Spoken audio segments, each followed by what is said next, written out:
Assalamualaikum warahmatullahi wabarakatuh. Selamat datang di acara Didaktif, diskusi daring interaktif yang diadakan oleh Perpustakaan Supiati.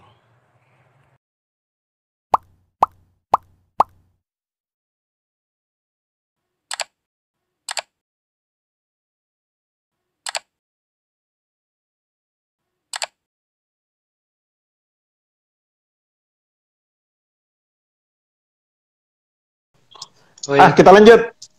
Kita lanjut. oh ya Pak. Jadi berkaitan dengan pertanyaan si Abdurrahman alias Aki, kira-kira itu tadi ya, bagaimana apa yang melatar belakangi sehingga budaya kita jarang dilirik. Pun kalau misalnya dilirik paling hanya orang-orang yang memang berkecimpung di bidang itu atau memang kuliahnya di bagian budaya misalnya dan seterusnya.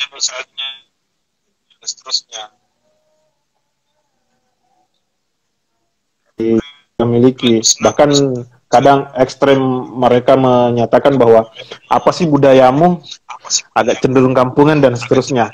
Silakan ya.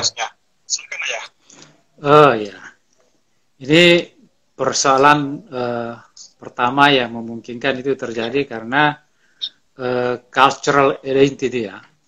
Untuk mempertahankan budaya sendiri cenderung kontras dengan menolak budaya orang lain. Sesungguhnya itu adalah satu ekspresi prejudism di mana orang tetapi apakah betul-betul mau mempertahankan budayanya dengan kuat lalu menolak budaya orang lain? Kalau sesungguhnya orang yang terbuka sambil orang lain punya budaya, silakan perkuat juga budaya sendiri. Ya. Kecuali kalau ini persoalan sikap, persoalan attitude, ya. Ini bisa terjadi pada siapapun juga. Tetapi pada umumnya saya sebut tadi, orang yang terbuka dan tertutup itu cenderung bisa menerima budaya orang lain. Tapi kalau orang bersikap tertutup, menutup diri terhadap budaya lain dan cenderung lebih menghargai budaya sendiri. Nah, tapi biasanya orang yang menghargai budaya orang lain itu sudah pasti bisa dipastikan cenderung juga lebih menghargai budaya sendiri. Nah, artinya patut dicurigai kalau ada orang yang tidak menghargai budaya orang, maka jangan-jangan budaya sendiri juga dia tidak hargai. Nah ini ya, inilah orang-orang yang seperti ini perlu kita coba untuk meningkatkan apresiasi. Makanya ada yang kita sebut sebagai apresiasi budaya. Artinya semakin tinggi apresiasi budaya orang secara umum, peluangnya besar untuk menghargai budaya sendiri maupun juga budaya orang lain. Kesimpulan dari itu bahwa orang yang tidak mengapresiasi budaya cenderung orang ini apatis terhadap realitas budaya diri sendiri atau lingkungan sendiri maupun budaya orang lain. Nah, oleh karena itu peningkatan pengetahuan mengenai pengetahuan kebudayaan ini tetap penting untuk dilestarikan, tetap penting diajarkan, baik budaya lokal, budaya tradisional maupun budaya global.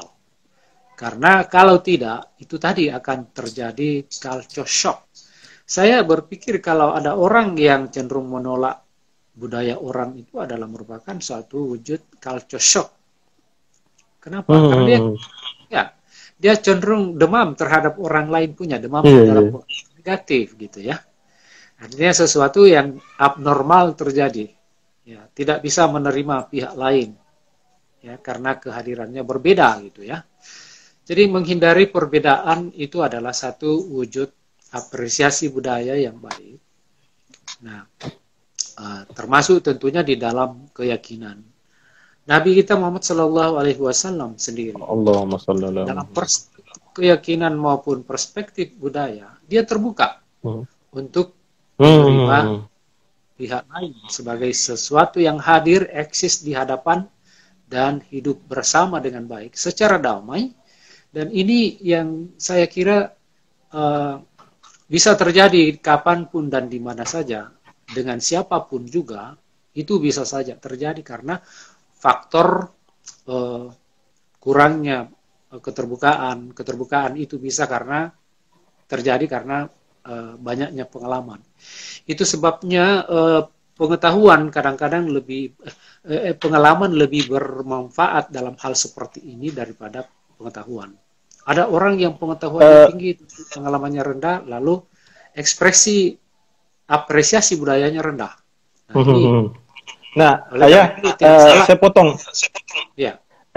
Maksud saya yang kalau yang saya maksudkan ini adalah kaum muda yang over open minded. Jadi dia terlalu over terbukanya terhadap budaya lain. Tapi ini yang menjadi persoalan adalah kaum mudanya yang kemudian apa namanya jarang melirik budayanya sendiri. Di situ persoalannya ya. Kira-kira apa kiat-kiatnya? Ya, dilanjut ya. Nah, bisa saja karena persoalan akses tadi ya. Kemudahan akses terhadap budaya modern itu akrab dengan sistem informasi, umpamanya. Artinya selain daya tariknya karena hal baru, ya, hal baru itu selalu menarik. Jadi kalau sesuatu yang karena kondisinya membuat dia lebih menarik, tentu pilihan orang, tentu orang akan pilih mana yang lebih menarik. Kalau yang begitu. Jadi daya tariklah sebetulnya yang membuat itu berbeda. Orang cenderung lebih memilih mana yang lebih baik bagi mereka. Apalagi kalau ada misalnya orang mengatakan bahwa wah, kenapa harus tradisional? Kamu kok kolot? Istilah kolot cenderung menggiring orang untuk berubah inspirasi maupun apresiasi terhadap yang lain karena dianggap itu kolot itu adalah jelek, ya, gitu. Jadi untuk menghindari hal-hal yang seperti ini, tentunya kita harus berusaha membuat budaya itu menarik. Nah, di mana letak daya tarik itu? Itu sangat terkait dengan keyakinan. Itulah sebabnya selama ini budaya itu selalu dikaitkan dengan keyakinan, didekatkan dengan keyakinan, karena keyakinan daya dorongnya sangat kuat dibanding dengan yang lain, ya. Katakanlah filsafat. Ya.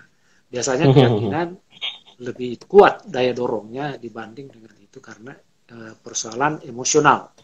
Kalau cara kerja emosional baik atau paling tidak seimbang dengan daya kerja nalar, maka emosional lah yang akan keluar jadi pemenang. Gitu ya. Jadi kalau seandainya sentuhan-sentuhan budaya lokal ataupun budaya tradisional itu lebih baik di dalam menyentuh hal-hal spiritual dan hal-hal kerohanian, itu pasti itu akan bertahan dengan gayanya sendiri. Katakanlah misalnya budaya bermain, ya, kita ambil gaya bermain modern dan gaya bermain lokal. Iya. Kalau dahulu permainan itu misalnya permainan gasing. Sekarang mana yang lebih menarik dibanding dengan permainan seperti yang mudah didapatkan melalui permainan baik main sendiri maupun partner di internet. Itu tentu lebih menarik. Tetapi satu hal Pak Andi Karman, sesungguhnya fungsi utama dari bermain itu adalah sosialisasi dan ekspresi. Itu. Nah, betul. Ini yang hilang sebenarnya. Hilang dia. Hilang itu. Jadi keterlibatan di dalam permainan itu melibatkan orang bersosialisasi secara langsung ataupun tidak langsung di dalam permainan itu. Jadi permainan itu bukanlah istilahnya homo ludens, manusia adalah makhluk bermain, Tetapi yang inti di situ adalah son politikon. Manusia adalah makhluk sosial. Sosial. Dengan permainan, mereka bisa saling berhubungan antara satu dengan yang lain. Nah, kalau ditanya, apakah permainan itu untuk permainan atau permainan itu untuk social Betul, connection, sosial, iya. Betul. interaction. Itu. Kalau permainan untuk permainan, boleh silakan main di internet. Main sendiri sekalipun. Kalau permainan itu untuk permainan. Tapi kalau permainan itu tujuannya untuk komunikasi, interaksi sosial, ekspresi diri terhadap komunitas sosial, maka permainan langsunglah yang lebih baik dibanding dengan ini. Cuma persoalannya sekarang, kita tidak semua kita berpikir bahwa tujuan sebuah permainan adalah untuk bersosialisasi diri. Gitu. Dan ingat bahwa bersosialisasi diri itu adalah untuk mengenal diri sendiri dan mengenal diri orang lain. Gitu ya. Itu diwujudkan dalam permainan. Apakah itu permainan sepak bola, permainan taekwondo, permainan mobil-mobilan, permainan yang langsung gasing, sigale dan sebagainya. Iya. Sudah hilang itu, Pak. Sudah hilang. Dengan hilangnya itu, maka sebahagian rasa kemanusiaan kita terhadap lingkungan, itu sebenarnya latarnya itu. Latarnya karena kita tidak memiliki satu tujuan, yakni tujuan bersosialisasi, misalnya bergotong royong, bagaimana mengekspresikan pikiran, perasaan terhadap orang lain melalui permainan itu. Nah, tentu dengan elektronik, dengan media itu tidak mungkin kita. Sama dengan fungsi media sosial. Mana yang lebih bagus kita berkomunikasi sosial media atau berkomunikasi langsung? Misalnya tidak lagi kita kunjung silaturahmi. Iya, jabat tangan. Betul. Bersama. Tetapi cukup dengan komunikasi. Nah, persoalannya, apakah sama komunikasi lewat sosial media atau komunikasi langsung? Itu tentu tidak sama. Beda rasanya. Beda rasanya. Ini persoalan rasa, ya. Nah, kalau terlanjur lebih enak rasanya lewat sosial media, nah ini juga satu hal. Barangkali ini masuk culture shock, ya. Itu. Iya.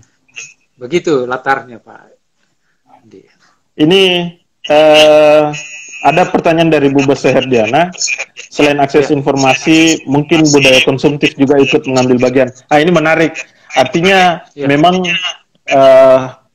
kita sebutlah kapitalisme ternyata sudah berhasil untuk membentuk kita menjadi generasi individual, melupakan tradisi yang selama ini betul yang kita bilang tadi ya, berkaitan dengan kebersamaan, tentang sosialisasi kita yang mestinya dipertahankan, itu justru hilang.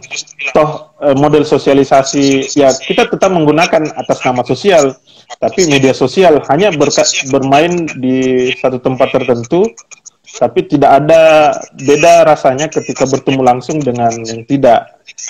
Ini budaya konsumtif, termasuk bisa dibincang ya berkaitan dengan kenapa sih tiba-tiba masyarakat kita sangat antusias misalnya kalau belanja sampai-sampai tidak terbendung dan seterusnya. Silakan Ayah. Oke, baik. Ini terkait dengan apa yang kita sebut tadi, daya tarik ya. Daya tarik. Nah, daya tarik sangat dipengaruhi oleh persepsi ya. Jadi persepsi terhadap satu produk, katakanlah begitu, produk budaya, satu produk budaya akan jauh berbeda seandainya KFC itu, kita menyebut merek ini, seandainya barang-barang tertentu itu nanti dipotong,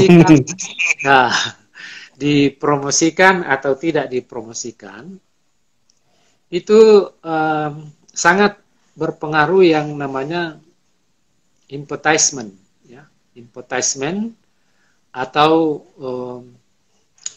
promosi ya. Jadi promosi itu sangat menentukan laku tidaknya atau intensitas orang tertarik terhadap sesuatu.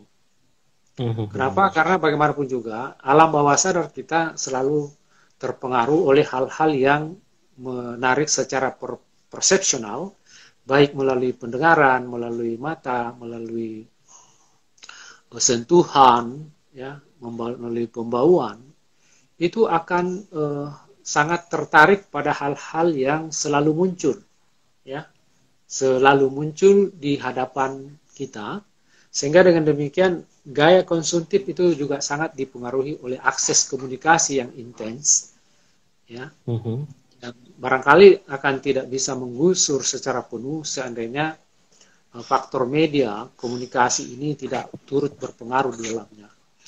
Itu sebabnya pengusaha yang tahu persis bahwa pengaruh advertisement atau pengaruh komunikasi bisnis itu sangat kuat, itu mereka sampai membiayai 50% dari dari aset yang mereka miliki. Kenapa? Daripada mati lebih baik keluarkan anggaran untuk biaya promosi. Ini karena itu faktor daya tarik terhadap promosi itu sangat mempengaruhi orang berperilaku untuk cenderung dan ini diriset oleh mereka.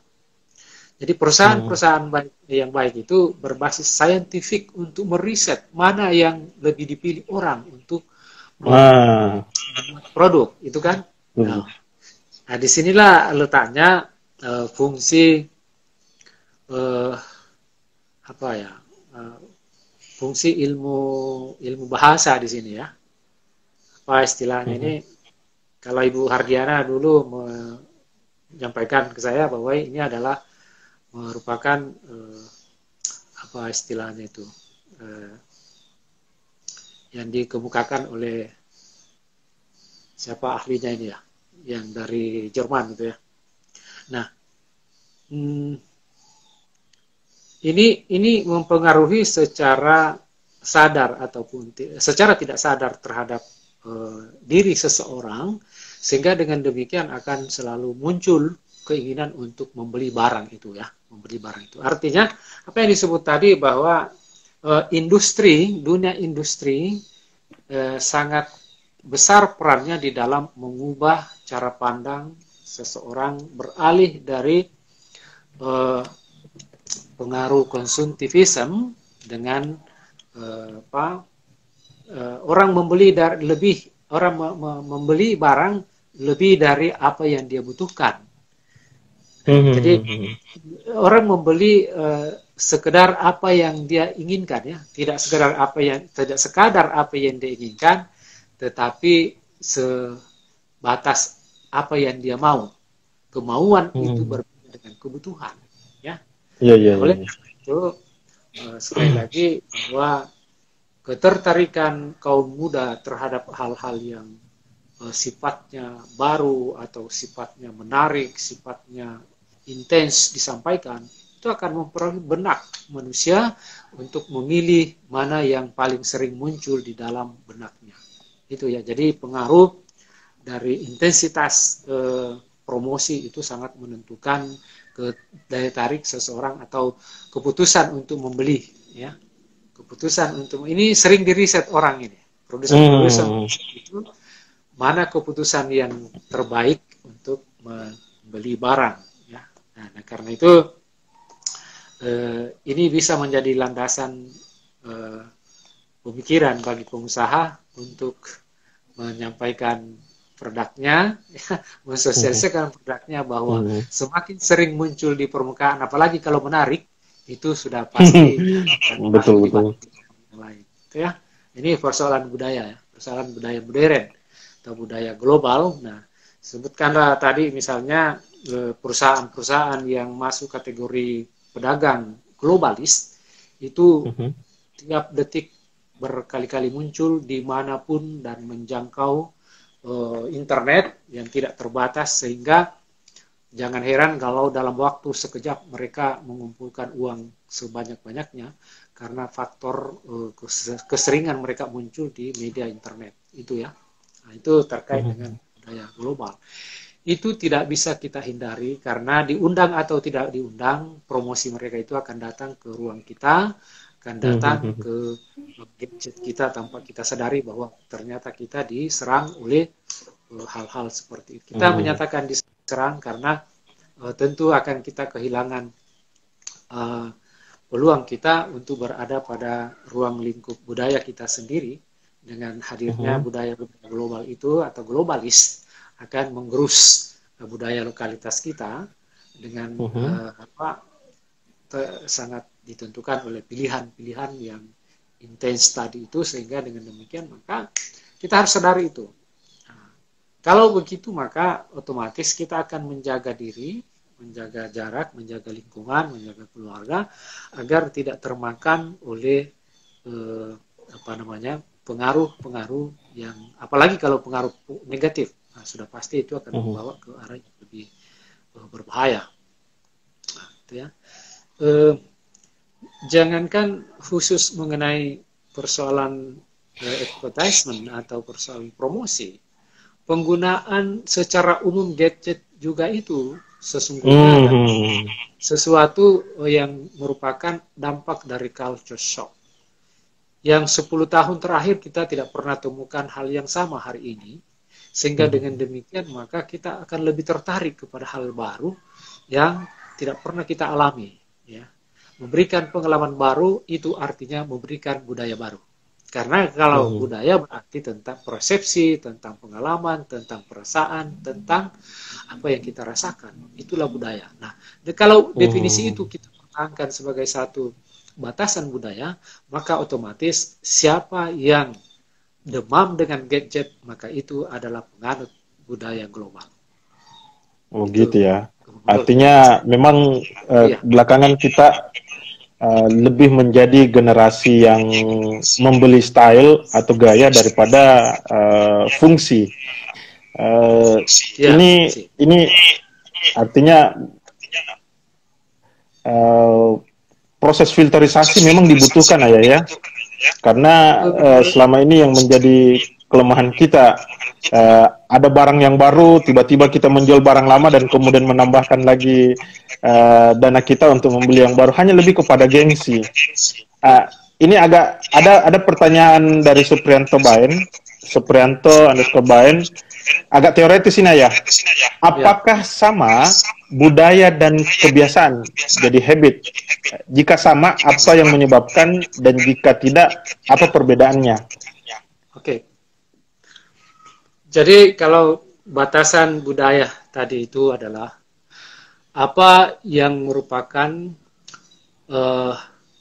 keyakinan, pengalaman, pengetahuan dan perasaan kolektif dari satu kelompok, ya, maka otomatis jika suatu kebiasaan itu menjadi sesuatu yang secara kultural, seperti gambaran itu tadi, dilakukan, maka kebiasaan itu bisa menjadi budaya.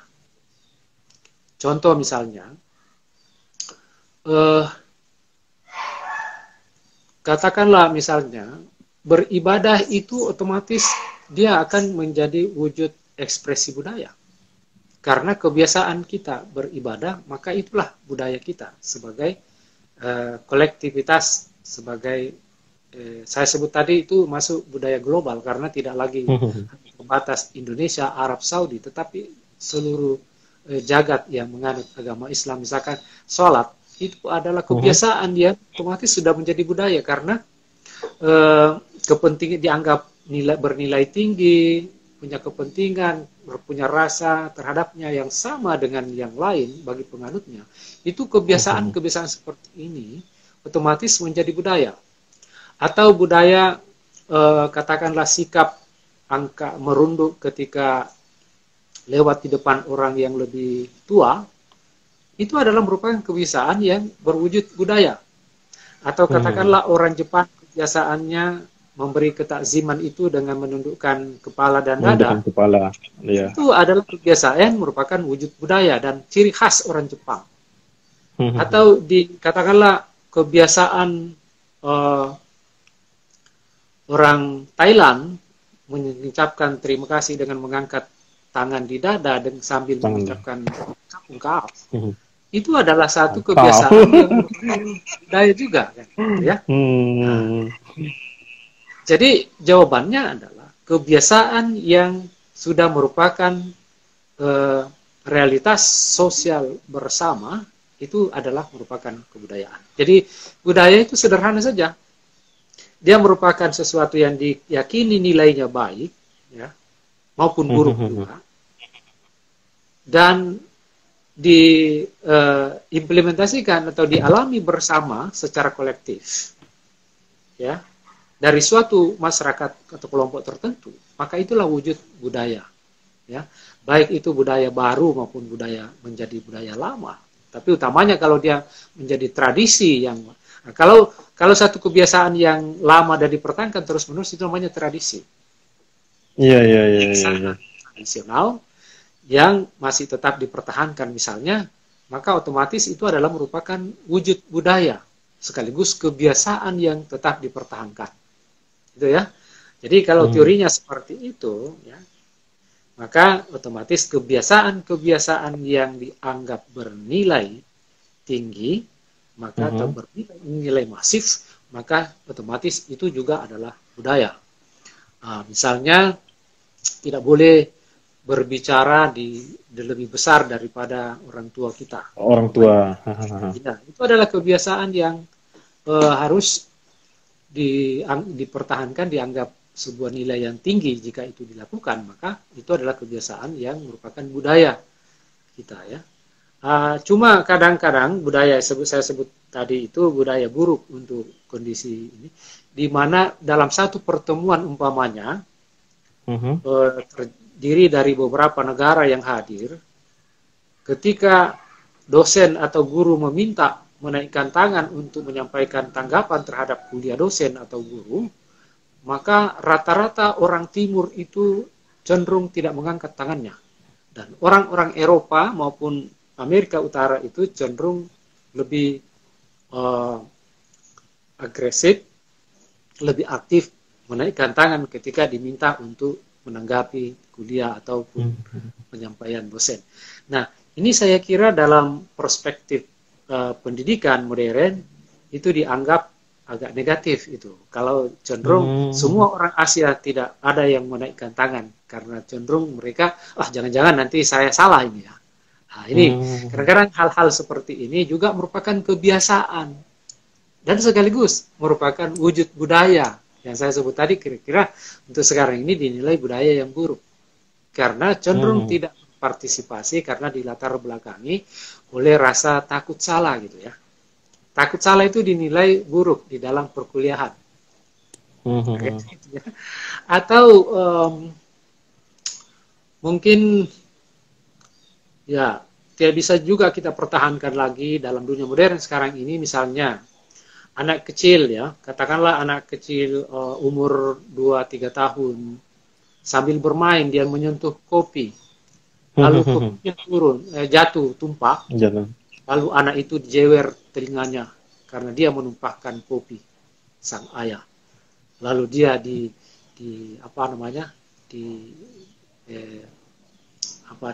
disiksa, katakanlah disiksa perhatian dengan keras. Ini, nah dalam dunia modern itu tidak dibenarkan lagi, apalagi dalam perspektif HAM itu tidak boleh karena akan menyakiti hati anak. Dan siapa anak yang tersakiti hatinya di masa kecil dan terbawa jadi besar, dia akan menjadi orang yang memberontak karena dia alam bawah sadarnya akan teringat apa yang dialami di masa kecil. Jadi orang yang punya kesengsaraan di masa kecil akan punya peluang kekecewaan di masa besar lebih banyak, kan gitu kira-kira ya. Nah karena itu sebaiknya mendidik anak itu dengan budaya menyiksa anak masa kecil itu dihilangkan, ya.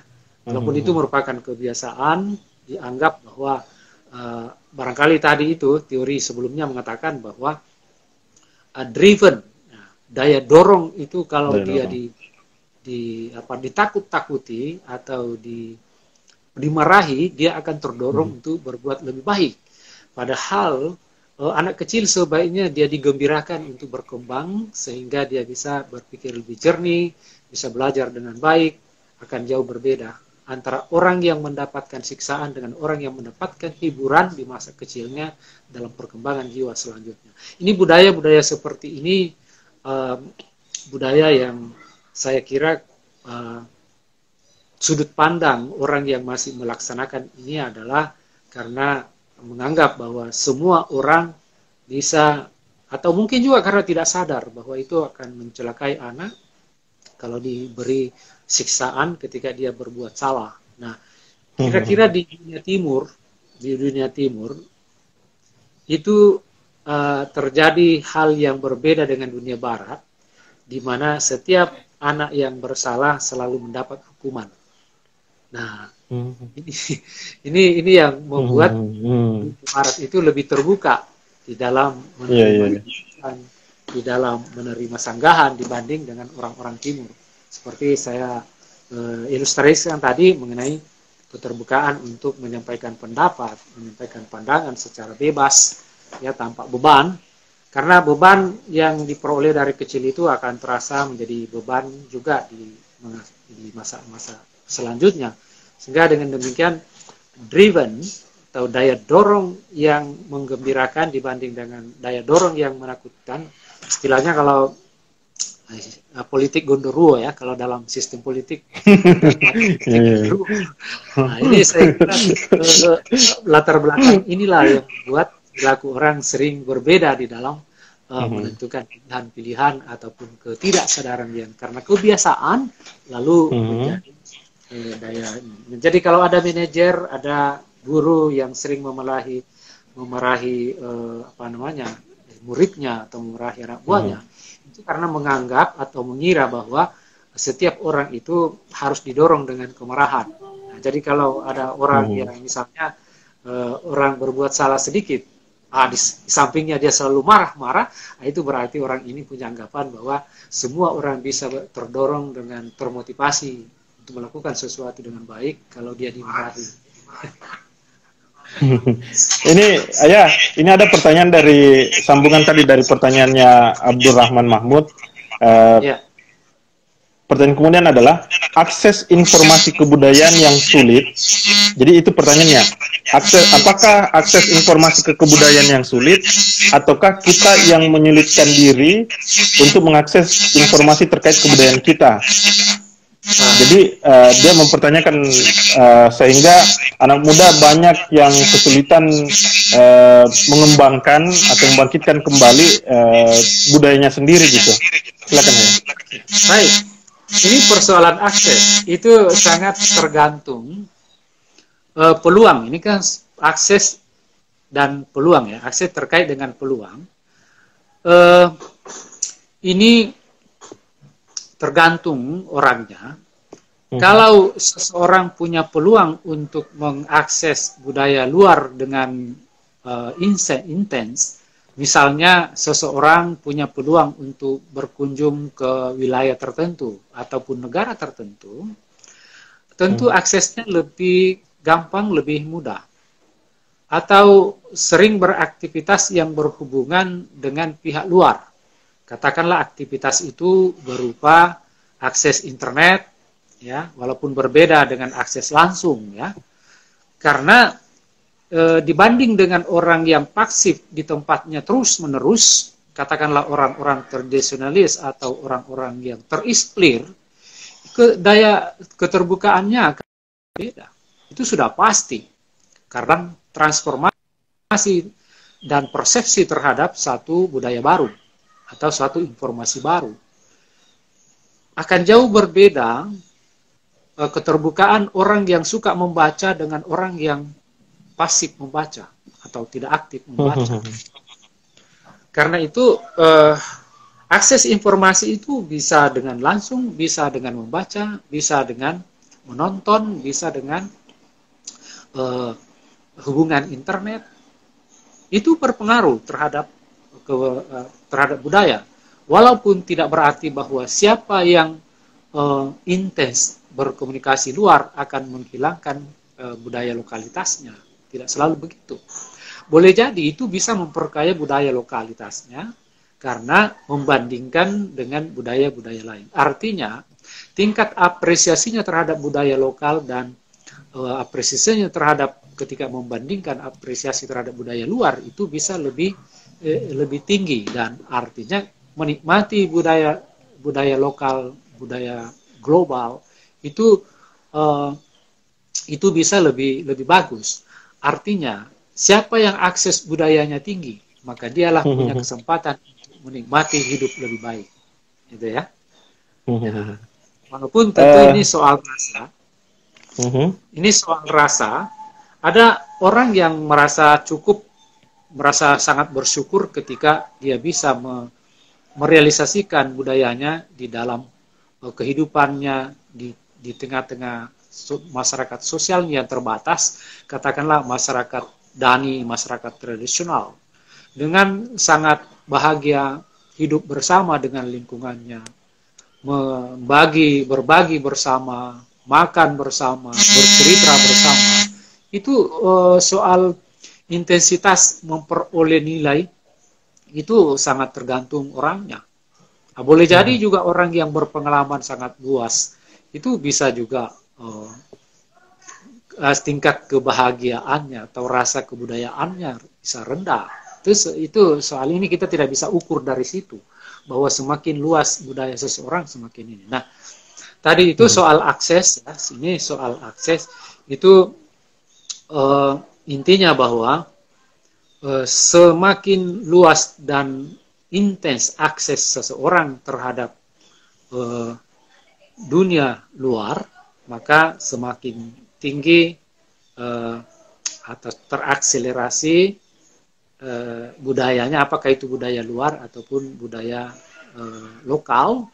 Tetapi orang yang akses budayanya luas, maka akan menjadi luas pandangannya, karena budaya tidak lain adalah sebenarnya apresiasi dari pengalaman yang ada.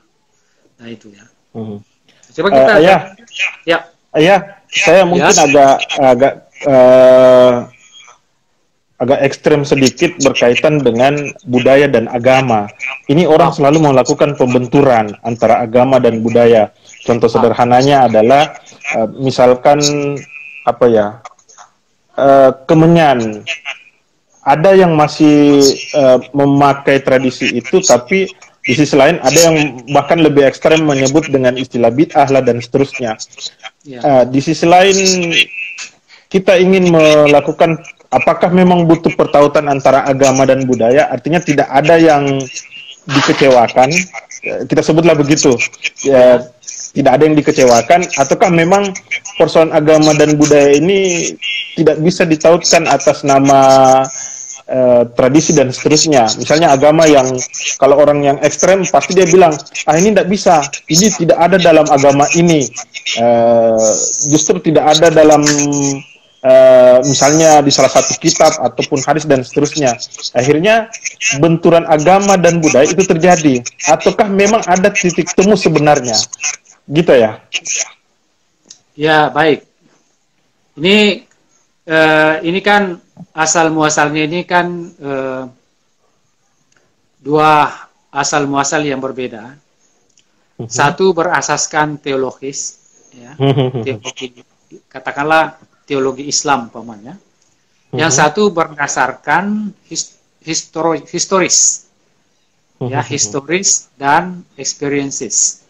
Jadi pengalaman historis, ya. Jadi dua hal yang berbeda. Ini sangat tergantung, dikembalikan kepada yang bersangkutan.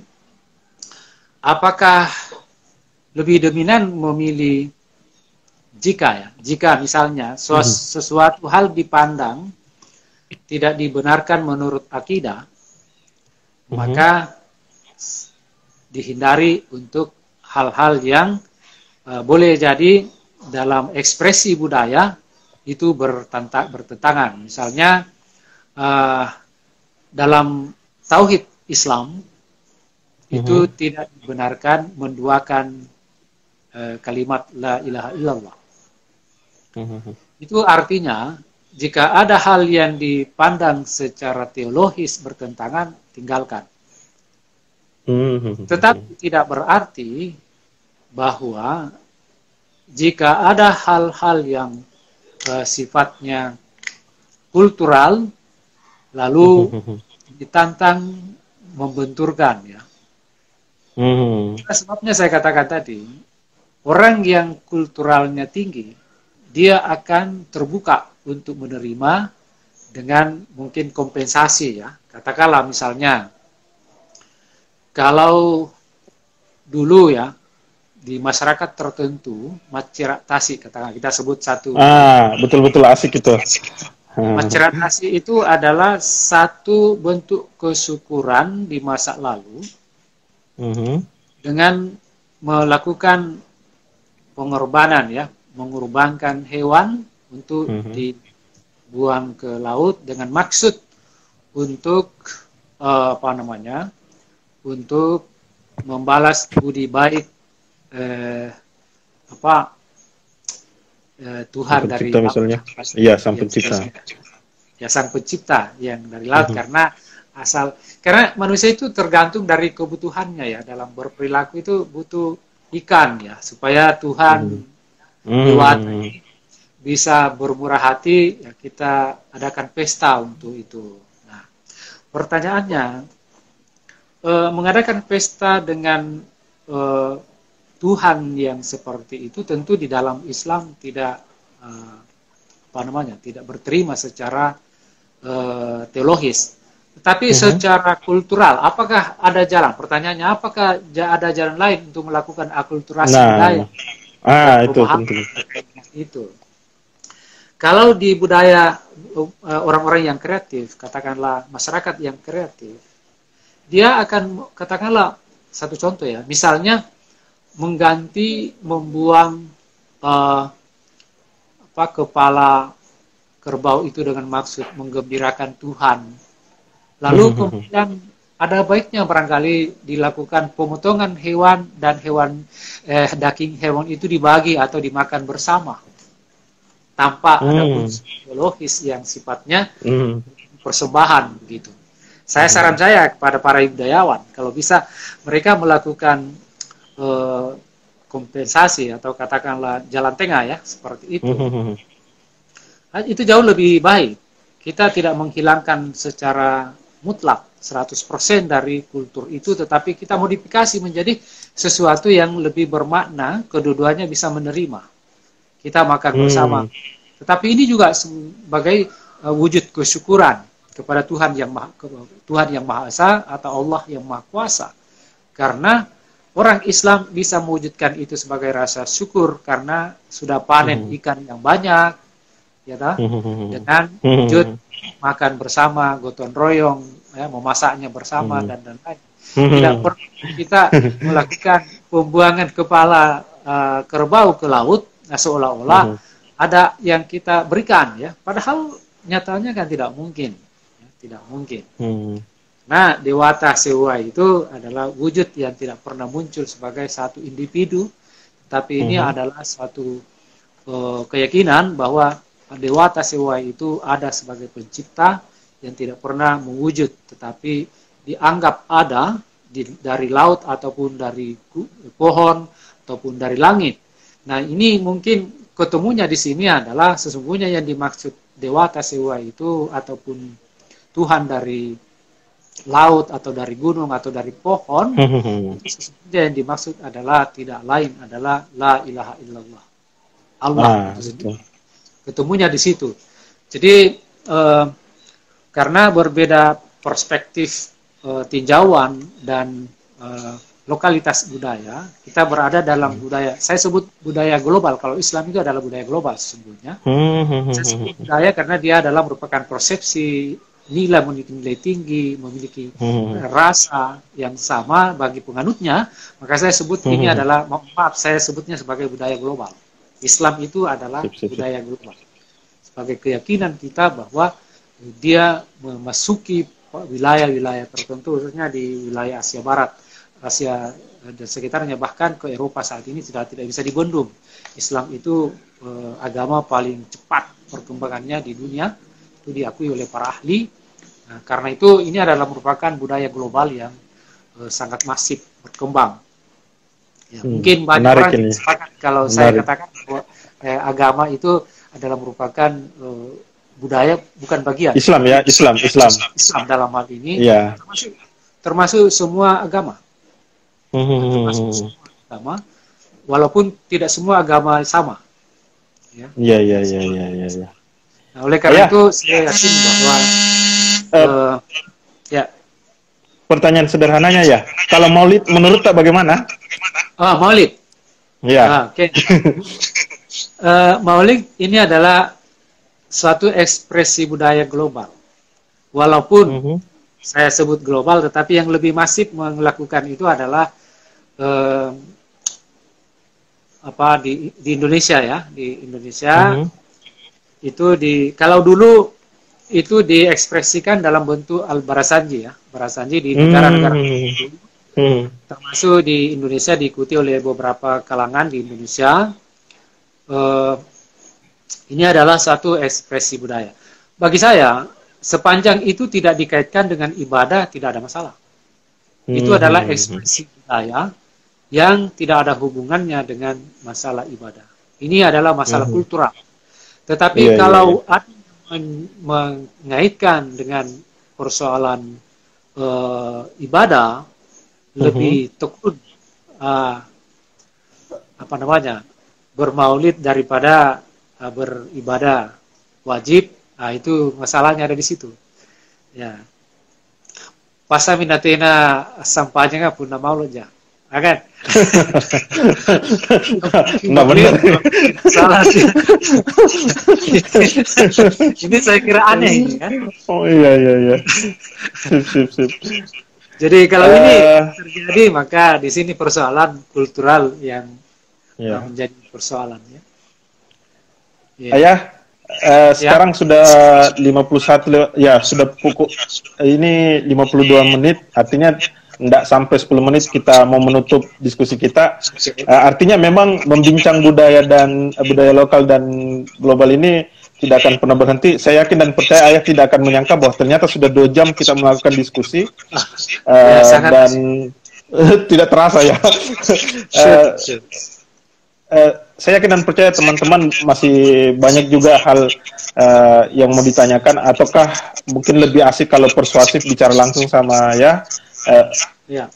Di sisa menit terakhir ini saya meminta semacam ya kalimat penutup lah dari Ayah untuk mengakhiri diskusi kita, ngobrol kita berkaitan dengan budaya lokal dan budaya global. Silakan Ayah. Jadi budaya global dan budaya lokal ini adalah sesuatu yang kadang-kadang atau seolah-olah berhadap-hadapan ya. Dalam kenyataan memang ternyata bahwa seperti saya jelaskan tadi, mana yang dipandang lebih penting mempengaruhi hidup seseorang, maka itulah kecenderungan yang mengarah ke sana. Mempertahankan budaya lokal adalah membutuhkan upaya yang kuat untuk mengungkit daya tariknya agar bisa berhadapan atau bisa coba untuk menyesuaikan diri dengan budaya baru atau budaya global, yang pasti bahwa semakin intens suatu budaya itu berpengaruh, maka semakin muncul, dan di sisi lain budaya sebaliknya, katakanlah budaya lokal, akan tenggelam bersamaan dengan kendaraan budaya itu sendiri, baik dalam permainan, seni, ya, alat-alat rumah tangga, alat-alat transportasi, alat-alat komunikasi, tentu ini semua akan turut berpengaruh. Kalau suatu bahasa, apalagi kalau literasi sudah ditinggalkan, maka pasti bahasa juga akan tergerus Dan kalau bahasa tergerus berarti juga budaya akan tergerus dan artinya selamat tinggal budaya lama. Kalau itu terjadi, maka dunia akan menjadi satu desa yang besar sekali, yang punya pengalaman, punya pengetahuan, punya persepsi, punya rasa yang sama, sehingga tidak ada lagi sekat-sekat antar wilayah, antar bangsa. Dengan demikian maka yang menentukan masa depan manusia itu adalah seberapa baik dia menggunakan perasaan dan pikirannya di dalam mewujudkan ekspresi diri dan ekspresi budaya global itu sebagai satu kepentingan bersama. Artinya orang akan taat secara bersama dalam hukum yang sama, dalam tata kehidupan yang sama, dalam mungkin suatu waktu bahasa yang tidak lagi banyak variasinya, tetapi sudah satu menyatu di dalam kehidupan yang ini. Nah, yang beruntung secara budaya karena bahasanya lebih banyak dipakai di dunia ini adalah Inggris. Inggris dipakai secara resmi dan secara kultural oleh 5 negara. Yang pertama Inggris, Asia Britania, ya, Britania Raya. Yang kedua Amerika Serikat, yang ketiga Australia, yang keempat New Zealand, dan yang kelima Afrika Selatan. Negara-negara tersebut merupakan pemilik bahasa dan tidak berlebihan kalau dikatakan bahwa karena mereka yang memiliki bahasa ini secara resmi, maka budaya akan lebih banyak diakses juga dari mereka. Karena itulah yang menentukan bagaimana budaya masa depan itu bisa. Nah, kalau Cina sebagai pendatang baru, karena masyarakat Cina adalah masyarakat pengguna bahasa terbanyak di dunia, ya. Jadi kalau ditanya bahasa mana yang paling banyak digunakan di dunia, maka jawabannya adalah Cina. Karena Cina adalah penduduk terbanyak di dunia. Tapi apakah itu yang mendominasi secara global kebudayaan? Belum tentu. Karena yang banyak menyebar ke seluruh dunia adalah bahasa Inggris. Karena itu kebanyakan kita menganut paham budaya yang dari budaya Eropa, ya, karena faktor penggunaan bahasa. Seandainya bahasa Bugis yang mengglobal, maka budaya Bugislah yang muncul sebagai budaya dunia. Sayangnya, literasi yang tertebal di dunia di masanya itu lalu kemudian hilang tanpa jejak. Nyaris hilang tanpa jejak. Ya. Nah, oleh karena itu tugas teman-teman yang berhubungan dengan bahasa ini, ya, bahasa daerah atau budaya daerah, tolong membuat daya tarik yang lebih menarik lagi agar bisa berhadapan dengan budaya global yang semakin menarik. Ya, karena media yang digunakan itu tidak tanggung-tanggung, ya. Apalagi kehadiran globalis itu betul-betul mempengaruhi dunia dan membuat pembelanjaan itu semakin mudah dan masif, ya, karena adanya globalis itu. Bagaimanapun soal ekonomi, soal belanja itu adalah soal budaya yang tidak bisa kita tolak. Karena itu persoalan kehidupan, hajat hidup manusia setiap saat. Baik, saya kira itu yang saya sempat. Makasih banyak ya. Sisa 1 menit dan sekali lagi terima kasih banyak atas diskusi kita kali ini. Besok insya Allah yang akan menjadi pembicara adalah Bu Dr. Rusdiana Junaid MHUM-MA dan satu tempat dari pembicara kita yang sebelumnya. Makasih banyak ya. Salam buat keluarga di Palopo. Iya. Ya, saya ingin sampaikan terima kasih dan mohon maaf setinggi-tingginya jika ada hal yang saya bicarakan kali ini tidak berkenan di hati, dan kalau ada kekurangannya ditambah, dan kalau ada kelebihannya ya cukup dimaafkan saja. Dan Wassalamualaikum warahmatullahi wabarakatuh. Waalaikumsalam warahmatullahi wabarakatuh. Demikian diskusi kita. Kami mohon maaf yang sebesar-besarnya. Billahi taufiq wal hidayah. Assalamualaikum warahmatullahi wabarakatuh. Assalamualaikum warahmatullahi wabarakatuh.